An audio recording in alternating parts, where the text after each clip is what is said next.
Welcome back, Jose. It's nice to speak to you again, as always. It was great the first time we had you on, but this time we've actually got you on because you've got someone matched up, which is awesome stuff for the next Titan FC card. Someone has stepped up. Yeah, Titan FC 36. And I think Titan FC have done the right thing. They found you someone who isn't, like, for example, they're not a bum, so they're not like an 0-10 record. They're also not a pro guy who's got a 5-0 maybe record. They're a guy who's around your level in the sense of professional, as in you're making your debut, he's 1-0. You know, I think if someone was maybe had 2 fights, they were 1-1, I would have been happy with that matchup as well. But I think it's an ideal kind of setting to make a game guy. Yeah, it's ideal to make your debut. I think this is, and you're obviously extremely happy with getting matched up. Yeah, so I'm fighting Ian Lujan. I had a fighter before, but they said he got injured, whatever the case is, he had to pull out. So we substituted. We had Ian Lujan from Vegas. He fights out of Cobra Kai Jiu-Jitsu, and he's a good fighter. He's 3-1 as an amateur. I believe he lost either his first or second fight. It was at 155, so he's a lot bigger than I am. And then he dropped down to 45, and he's been just knocking out people or dropping people and finishing them with either a triangle or to an armbar. And his pro debut against, I don't remember the guy's name. It was like another guy making his pro debut, and he ended up just knocking him out very quick. A good 30, 40-second match where he has very strong hands. He's 5'8", he's long, and when he gets on top of people, he knows what to do on the ground too. So he's definitely a diverse opponent, and I'm happy to go against a guy that's, like you said, not a bum. It's not just like an easy fight to pick me up more. It's an exciting fight that Titan wants to put on, and it's a nice challenge for me to show that I'm ready to be professional. Hang on, we thought you were fighting Fedor in Japan. Yeah.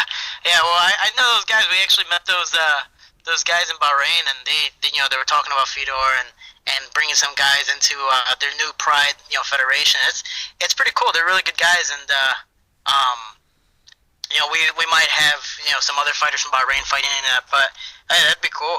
I'll tell you, we are. It'd be cool until you heard the ambulance switch off as it arrives. Until he kicked in the face on the ground, and I'm like, whoa.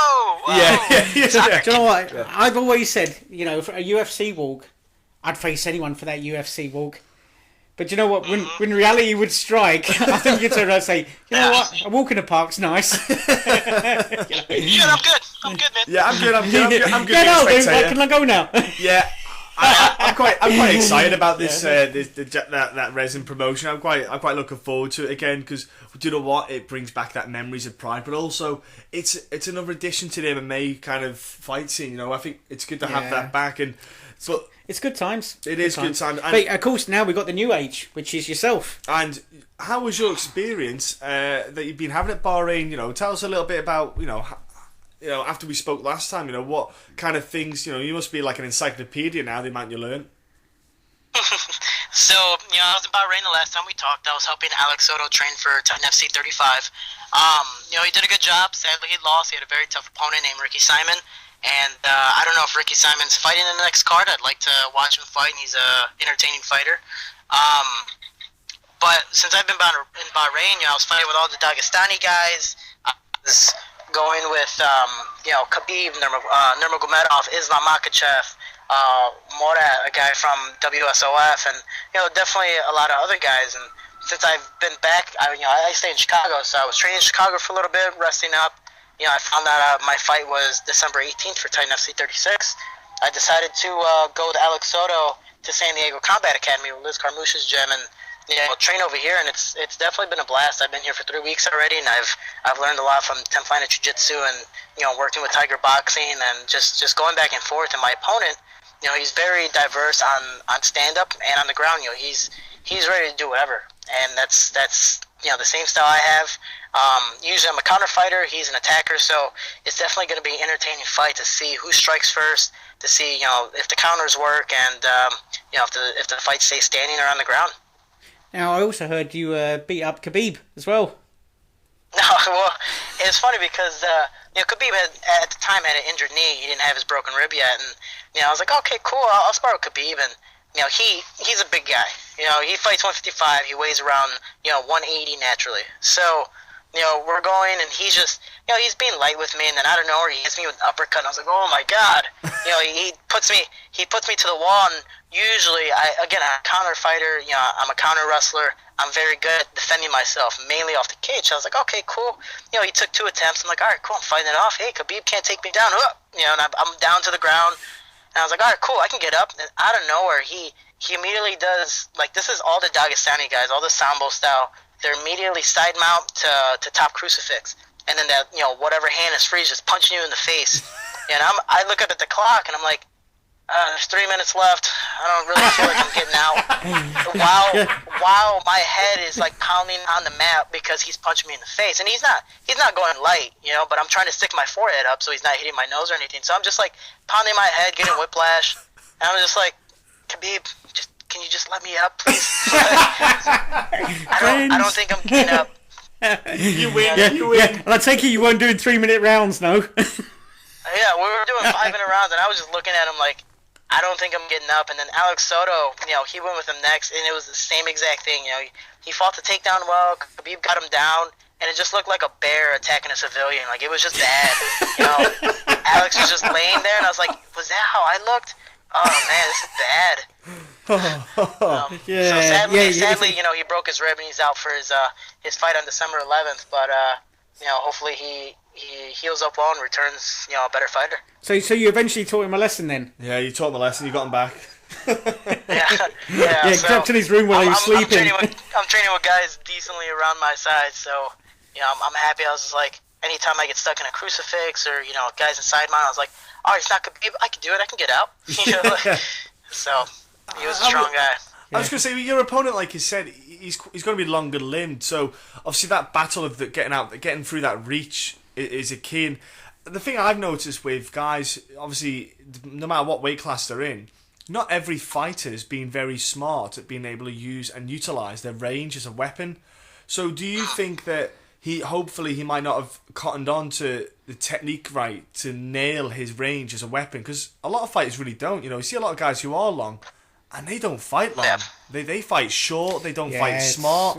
Stefan Struve used to do it for a long time. He just doesn't fight. Yeah, it's technically, you think, dude, you got longer legs, longer arms. Why are you not using that as your advantage? Do you think that hopefully he's not at that stage yet where you can maybe, kind of basically take advantage of that? Well, hopefully he's not at that stage, but if he is, I definitely have to do pretty much the Tyson and move side to side, and inevitably I'm going to take a shot. That's just how it is. Hopefully it's not that right hand, because from what I've seen, he just throws aggressively. He sets it up a little bit, but he throws aggressively. He's a hard hitter. All his fights, he's either clocked the guy or dropped him, and it is a little nerve-wracking to get hit by that right hand. His jab's hard, but the right hand's his main weapon. He throws straights, he throws overhand rights, and he's very strong and good at it. So throwing straight punches all by itself shows that he knows how to use his length, or he's doing the right thing at least. Because he has so little film, because all of his fights end in the first round, there's not much to study on him besides his hands and besides his finishes. But I believe he knows how to use his length, or at least I'm going to take it as that, so I'm more prepared in my fight and just be able to move around. And if I'm able to get in and do an inside battle, take him to the fence and take away his length, that's my initial goal. If I take him down, I'm either inside mount or mount. If I'm in guard, I'm getting back up and starting all over. But from what I've seen, he hasn't gone past the second round besides in one fight. So I want to be able to take him to the distance. This is also his first time dropping down to 135. His pro debut was at a catch weight at 140. So, if he did the catch weight and he's available to go 35, that means this will be his first time. He'll hopefully have a little struggle. And if not, I'm hoping just for a great battle and to put on a great show for Titan in my pro debut. Well, yeah, that's the key, is if there is a potential in him cutting that weight down, that like you say, if he fights aggressive, that's a lot of exertion of energy. So if you're blowing that energy out in the first round and you've had a cut like he has, if it is a tough weight cut, that could, like you say, have a definite effect in the second round, or even the latter stages of the first or second round. It can start to really take a toll. So, there are little factors that could play into a fight that many people don't see or don't understand. Yeah, and that's something that one of our game plans is to hopefully I don't know if you guys ever seen Rocky 3 with Mr. T and Rocky, but that's my initial goal, to take them to the distance and hopefully gas them out, and by then finish the fight. Have you just asked two guys who have we seen Rocky? Jose, you're talking to somebody that's 41. I went to the cinema to watch it. I didn't watch it on a download or something, Netflix. Well played. Well played. Yeah. Netflix and Rocky, Yeah. No, we know Rocky. Hang on. I might have seen Rocky 1 in the cinema. you would have. Well, it was funny because I've been talking a lot about Rocky because I have a fiance, and I told her, I was like, hey, have you ever seen Rocky before? She's like, no, I've never seen Rocky. I was like, oh, we have to watch all 6 movies. She's like, okay, sure. She watched all 6 of them. She liked them. I was like, oh, you're the one. Yeah, just do me a favor. Don't tell her it's not real. Yeah. It's all real. I mean, Actually, it's kind of crazy how many people idolize story. Rocky, even though he's not a real boxer. Yeah, it's all awesome. Well, it is actually based on a real fighter, a real fighter's life. Yeah. But I wish I hadn't said that, because I can't remember the name of the boxer that it was based on. But yeah, it's left me at the moment. But I used to be able to remember. I just don't follow boxing like I used to. No, you don't. No, you don't. No, Yeah. You found the perfect woman, which is a good thing to do, and it's in fact, if any woman that likes all 6 Rockies, I'd probably. You found the perfect woman. I find him as a keeper. Yeah, You say you found a perfect woman. I'm definitely happy. She died. Who? Adrienne died. She's not in the 6th. Yeah. She's not. No. Yeah. Good point. Yeah. Yeah. Okay. So now you're talking about him being a widower. Yeah. No. But Jose, yeah. Besides Rocky and besides that, like you say, Titan FC as well. You get a huge chance to get on the Titan FC card, which is going to be it's going to be on Fight Pass. So your debut is going to be shown around the world. How awesome is that? Well, it's definitely a privilege because I've never had a fight live on UFC Fight Pass. I do have 5 fights already on UFC Fight Pass from the World Championships, and given I watched them weeks after they were finally uploaded, but This is a huge privilege. Instead of being local or just in the United States, it's all around the world. It's a huge privilege, and for my pro debut, it definitely puts me out there. I have a big resume already. I have won Worlds twice, the only athlete in the world to do it, and I'm ready to make a big step into the professional realm. And Ian Lujan's a great opponent, and I respect all my fighters and all my opponents, and I'm very humble, and I believe he has a chance just as much as I do, and I believe it's going to be a great fight.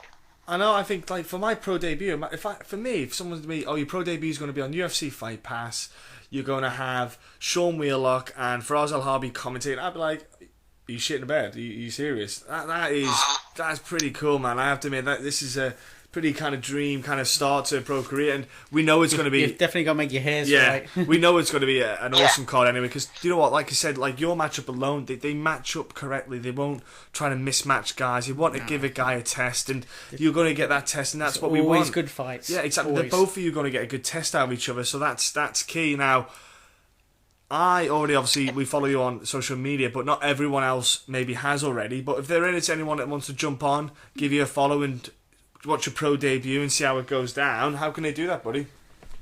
So on Facebook, again, I accept everyone as friends. If you're a fan, I believe you're a friend, so you can friend me at Jose Shorty Torres. You can like my fan page at Jose Shorty Torres MMA for Facebook. On Instagram, Jose Shorty Torres, and on Twitter, Shorty Torres 125. And hopefully, my next Titan fight, either it can be a catchweight or my 125 debut. Ooh. Yeah, because I don't feel like fighting any guys that are 5'8" anymore. The guys are a nice 5'4", and I'm like, oh my god, my arms are a little longer, and this is a great thing, So, I haven't fought 125 in maybe 3 years. I wrestled 125 for 5 straight years. I just graduated in May, so I know I can make the weight. It's just that whole struggle, the mentality of it. It's not the funnest thing to do in the world, but if it helps me with my program, then it's something I can do. But one of the things is I idolize Frank Edgar, which is also my Team KHK.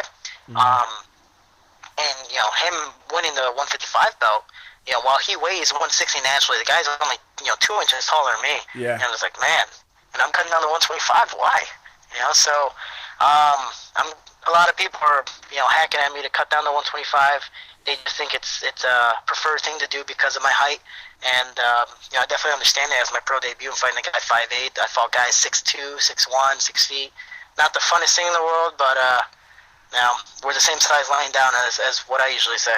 Yeah, exactly. And I was going to say, do you know what? Like, we talked about Frankie on before in our podcast, and he is someone that people should take note of. Because, he is a guy that did it at he fought at 155 against guys who were dropping down from say Khabib from 180. There were guys dropping down. Benson, who's now up at he's welterweight, but there were guys that were dropping down higher than Benson Henderson. There were guys dropping down from 180 even. So it showed that it's technique as well as just size. And he is a great example. And do you know what? If you feel comfortable going to 125, and if you could obviously get your walking weight down, do it. But do you know what? If you're feeling good at 135, stick there. It's whatever your body feels comfortable at, and mentally as well. It's a big part. I definitely have that Johnny Hendricks complex is what I call it. Get as big as possible. When I'm not fighting or not doing a training camp, and it's like, oh, okay, cool, I got to fight. Damn, So it's I like. I'm from Chicago. We have food from all over the world. It's great food, and I'm definitely a junk food eater. So cutting down and staying small has always been my problem, mainly for wrestling. But making it once every 3 months, every 4 months, that shouldn't be a problem. No. So who's your favourite fast food outlet? We'll see. Even though I'm Latino, surprisingly, one of my favorite fast food places never lets me down is Taco Bell. Taco Bell, fake Mexican, but I love Taco Bell. It's a good meal. I've never experienced Taco Bell. We don't have it over here, but I think I've been. What are they like? They do tacos. It's just right, a guess. Okay. Yeah. Yeah, I'm just guessing. I have no idea. Hard shell tacos. Yeah. I don't know. I don't eat that kind of thing. I would probably. What did you say? You don't eat that kind of shit? No. I didn't say shit. I said I don't eat that kind of thing. I don't like tacos. Oh right, okay. I was going to say because you do eat shit. I haven't had a burger in 6 years. Anyway, yeah, he's eating other stuff though. But, he's eating everything else. I'm more a chicken fan. Yeah, chicken and Chinese with fat around it and breadcrumbs and dipped in stuff. Yeah, deep fried. Chinese and chicken I like. And what about Chinese chicken is number one, and fish. What about Jose? What about your sponsors, buddy? Who's helping you out for your pro debut? I definitely have a lot of people helping me out. More and more of the people helping me out is just free supply of stuff. Nothing with money. I don't ask for money. I'm just trying to get help from people. Like Jesus and Tab is one of my sponsors. That Jace David Frank. I don't know if you know Power Rangers back in the day. Yeah. Power Rangers dude. Yeah. We spoke about last time. Yeah. He was one of my role models back in the day. And long story short, I found his page on Facebook. I saw that he actually replies to some of his fans that messaged him. I messaged him, gave him my biography. He was just like, hey man, this is my resume. All this stuff. So the Power Rangers, I loved it so much when I was younger. I wanted to fight. And so I don't know, or he sent me a bunch of gear and just sponsored me. And ever since then, I've been winning national titles, world titles, local titles, and it's been just a pleasure wearing his stuff. So I've been wearing a lot of Jason Tap, and that's something you'll expect at my Titan FC debut. Output Lounge is, the local sports lounge in my neighborhood that helps me out. A great place. They helped me run a little birthday party, what I had right before I left for Bahrain, which is an awesome time. Chicago, Eat Clean Chicago is my meal prep company, which I'm missing right now in San Diego because having a meal ready for me 3 times a day is definitely a plus instead of going home and having to cook food or having to go out and buy food. So having my meal preps is a great thing. And I have so many more sponsors. It's going to take too long, but my biggest and best thing ever is Team KHK, sponsored by Sheikh Khalid bin Hamad Al Khalifa. He's the one that runs KHK. He is the leader. He is the initials on the name. And without him, I don't have a job. He gives me the reason to train every single day, not worrying about bills, not worrying about having to go to work, and then after that having to go train and having the energy to get up and do that every single day. Because of him, I'm in San Diego, having a blast out of here, enjoying the sights, fighting, and being able to see new friends and meet new people and get new styles and prepare for this fight that's going to be right now technically the biggest fight of my life. Sheikh Khalid bin Hamad with Team KHK has been a huge thing, and Team Bahrain is definitely coming up, and that's something I'll be walking out with is the Bahraini flag and my KHK t-shirt. And Snow White lent you some training partners as well, didn't she? Yeah. So it's definitely been been a great time. Some of my training partners here is Alex Soto, Angel Cruz, and just a bunch more. Bunch of people here at San Diego Combat Academy that they just, they definitely go hard. I know we're gonna hopefully do a sparring day with possibly Alliance, and go down to Tijuana to spar with some of those guys. And there's definitely gonna be a great time. They're taking care of me very well, and I appreciate everything San Diego Combat Academy is doing for me. And my coach back at home, Master Bob Shermer from Combat Dough, allowed me to come out here to get some different views to train for my fight, and you'll definitely be seeing him on my corner as well. All jokes aside, myself and I'm pretty sure John will agree, we love watching the little guys fight. I say little guys, I'm 5'4.5", but I mean like the 125s, 135s, even 145s. We love the smaller weight classes, don't we? We do, yeah. The skill levels through the roof generally, and I do. And the pace, I do like to take note of the smaller weight classes. They are, even though I'm not ever going to be a 125, I do pay interest into those weight classes. They are great to watch. And sadly, not many people appreciate it as you guys do. Like, they enjoy the small guys fighting. They believe it's more exciting. But people just love watching giant guys punch each other in the face. Because most of the time, they're slow enough. Like, they're too slow to move. So it's whoever gets hit first loses. And that's usually the big thing compared to the smaller guys. I mean, I don't know if you saw the Demetrius Johnson Dotson fight. Yeah. The rematch was an amazing fight. I mean, the first fight was an amazing fight. And the second one was just, class act by Demetrius Johnson. He's so fast, he's so clever, and he's so technical. And he, from the last fight, he got dropped. I don't know if it was once or twice, but he got dropped. And being able to come back from that and say, that's not going to happen to me again, and be even stronger in this fight was amazing. That's something that I inspire to be, and hopefully even, if I make 125, be able to challenge him, for that belt, because at least from what I believe, no one is going to be able to beat him anytime soon. I think time will be the only thing. I think he's smart enough to know, though. He'll be smart enough to know when to step away, but also he might try and do the super fight kind of thing. The I think they might do a TJ stuff. Or something like that. It's depending who's 135 champ. I think surely the secret of the lighter weight classes can't stay secret forever. Do you know what it is? I think the problem you're stuck with on that one, does it, is people who watch the sport. The majority of fans, they like it simple. They want it a punch in the face, a punch in the face. They want to know what's in front of them. They can't physically have the capacity to kind of break a fight down enough. They can't watch a fight and know technically what's going on, so they like it simple. A simple fight. That's why boxing was so successful, because it was very simple. A guy's going to punch a guy, and that's it. There's not much more to it. No chess match to it. So you get to mixed martial arts. There's a lot more to it, but the thing is, it happens so quick at the lower weight classes. Some people just haven't got this, the mental capacity to handle it all. That's pretty much what I think it is. You're talking about the masses rather than, there's a few that just get it. People, and everyone else is just they just won't get it. Checking in for the head kicks. So I think it's... and that's... Go on. That's something I'm excited about. My fighter's cutting down from, he's probably more than 155, because he made his... amateur debut, from what I remember, at 155, or if not his second fight, and that was his loss. It was a split decision, close fight, probably could have gone either way, but, he's cutting down all the way down to 35. That's the advantage I have of, hopefully, I use my speed correctly, and I am faster than him. So I'm able to dodge that right hand, or even whatever combinations he throws, and, to toss him or put him at the cage, or be able to just counter him just the way Demetrius Johnson does against almost every single opponent. Yeah, he's usually the shorter person too. I'm going to give you a fighter. After we're going to go off air, and we're going to say goodbye in a second to you. But I'm going to talk to you about a fight you should probably watch to maybe get a little bit of. I'd say that is a perfect example of a guy who's short and quicker, and the guy's tall. We'll talk about it off air though, just in case your opponent's listening. Not that I'm giving you advantage, but I'm just saying to play it fair.